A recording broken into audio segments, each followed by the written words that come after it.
2014లో కాశీ తీసుకుపోయింది. కాశీ తీసుకుపోయి ఆమె ఒక్కరోజు కాదు 2 రోజులు కాదు 98 నుంచి 1998 నుంచి నా ఇంటికి వచ్చింది.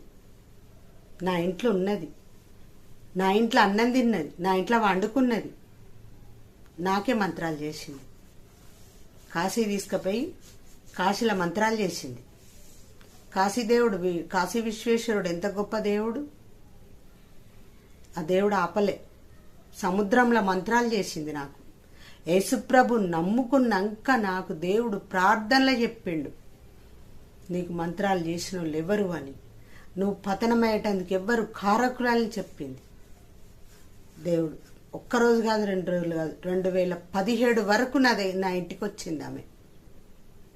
నా ఇంటికి వచ్చి నా ఇంట్లో తిని, నా ఉప్పు తిని, నా ఇంట్లో వండుకొని